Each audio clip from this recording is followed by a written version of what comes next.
নমস্কার। যুবসাথী প্রকল্পে কতগুলো আবেদন জমা পড়ল জানেন?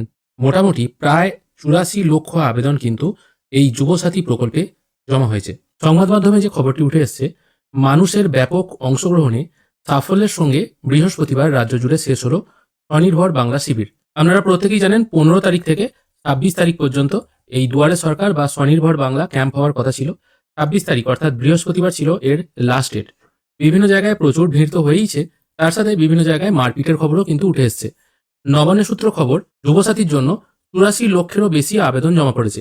পাশাপাশি লক্ষ্মী ভাণ্ডারের জন্য নতুন করে আবেদন করতে শিবিরে ভিড় করেছিলেন মহিলারা। আর্থিক সাহায্য প্রকল্পে বহু আবেদন জমা পড়েছে ভূমিহীন কৃষকদের। তো আমার মনে হয় এই ভূমিহীন কৃষক প্রকল্পতেই সব থেকে বেশি আবেদন জমা পড়ার কথা। তাছাড়া অন্যান্য যে ছাড়ের প্রকল্পগুলি ছিল সেগুলোতে তো আবেদন জমা পড়েইছে। যুবসাথীতে শুধু বৃহস্পতিবারই আবেদন জমা পড়েছে ৩,৪৬,৫১৩টি। এদিন সন্ধ্যা পর্যন্ত, মানে বৃহস্পতিবার সন্ধ্যা পর্যন্ত পাওয়া তথ্যের ভিত্তিতে জানা গিয়েছে অফলাইনে যুবসাথীর আবেদনের সংখ্যা ৬৫,৫৭৯টি। এর সঙ্গে যুক্ত হয়েছে অনলাইন আবেদনও।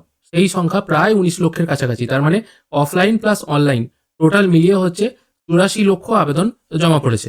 তবে এ নিয়ে এখনও কিন্তু চূড়ান্ত হিসাব চলছে। জেলা ভিত্তিক হিসাবে দক্ষিণ ২৪ পরগনা থেকে ৭,৬৪,০০০ আবেদন জমা পড়েছে।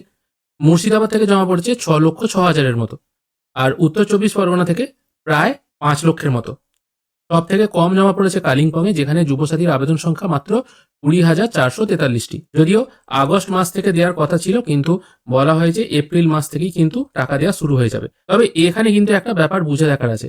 এই যে ৮৪ লক্ষ আবেদন জমা পড়েছে না, অনলাইনে ১৯ লক্ষ এবং অফলাইনে ৬৫ লক্ষ, আমি একটা হিসেব আপনাদেরকে বুঝিয়ে দিচ্ছি।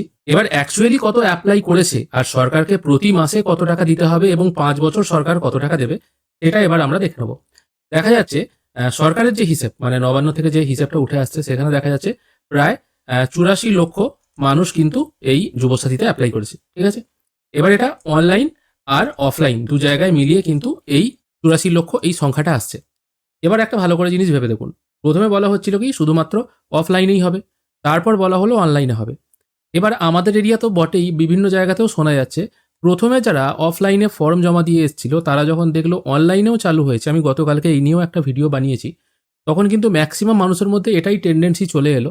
কারণ অনলাইনে কি হচ্ছে, অনলাইনে যখন আপনি ফর্ম সাবমিট করছেন তখন কিন্তু সঙ্গে সঙ্গে একটি অ্যাপ্লিকেশন আইডি জেনারেট হয়ে যাচ্ছে। সেই আইডিটা আপনারা সঙ্গে সঙ্গে পেয়ে যাচ্ছেন, সেটা কিন্তু ফর্মের মাথাতেই লেখা থাকছে।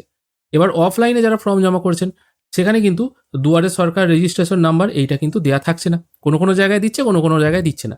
আবার তার থেকেও বড় কথা, যে জায়গায় দুয়ারে সরকার রেজিস্ট্রেশন নাম্বার দিচ্ছে সেই রেজিস্ট্রেশন নাম্বার পুট করেও আপনি দেখতে পাচ্ছেন না যে আপনার ফর্মটি এন্ট্রি হলো কিনা।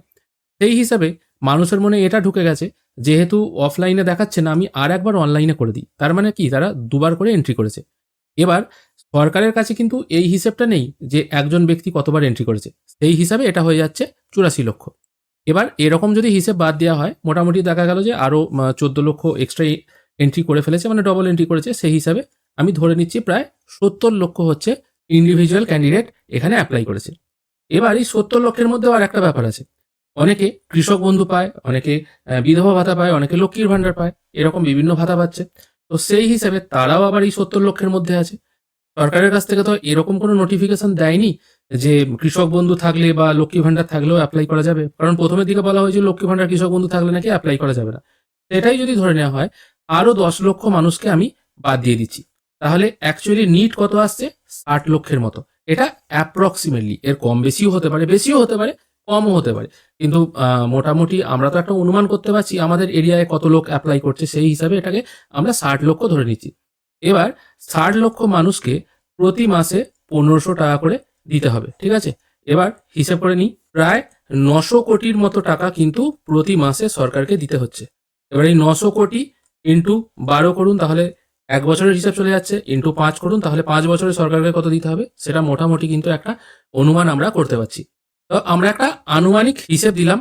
এবার যদি দেখা যায় অটোমেটিকলি ডিটেক্ট হয়ে যাচ্ছে যে ডুপ্লিকেট অ্যাপ্লিকেশনগুলো রিজেক্ট হয়ে যাবে, যে কোনো একটাই গ্রাহ্য হবে, সেক্ষেত্রে এটা ৮৪ লাখ থেকে কমে হয়তো খুব বেশি হলে ৮০ লাখ হতে পারে, হয়তো ৭০ লাখ হতে পারে, এটাই হচ্ছে ব্যাপার। ৬০ লাখ হয়তো নাও আসতে পারে। এই হিসাবেও ৯০০ কোটি টাকা প্রতি মাসে দেওয়া এটাও কিন্তু খুব একটা ছোট ব্যাপার নয়, এটা কিন্তু বিরাট ব্যাপার আমাদের কাছে। তবে দেখা যাক কবে থেকে আমরা টাকা পাই। মোটামুটি তো এপ্রিল থেকেই টাকা পাবো শোনা যাচ্ছে।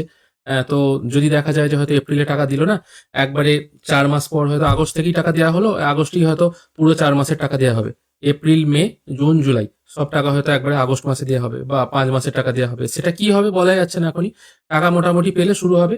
আর স্ট্যাটাস দেখার যে ব্যাপার সেটা বলে দিচ্ছি, স্ট্যাটাস কিন্তু এখন কিছু দেখা যাচ্ছে না। স্ট্যাটাস যদি আপনারা এখন ওয়েবসাইটে দেখেন, স্ট্যাটাস এখন কিছুই দেখাচ্ছে না, কামিং সুন দেখাচ্ছে।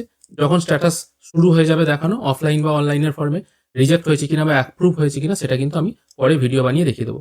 এই ছোট্ট আপডেটটুকুই আপনাদেরকে দেওয়া ছিল। ভিডিও যদি ভালো লেগে থাকে অবশ্যই একটি লাইক করবেন। ভিডিও দেখার জন্য অসংখ্য ধন্যবাদ। ভালো থাকবেন।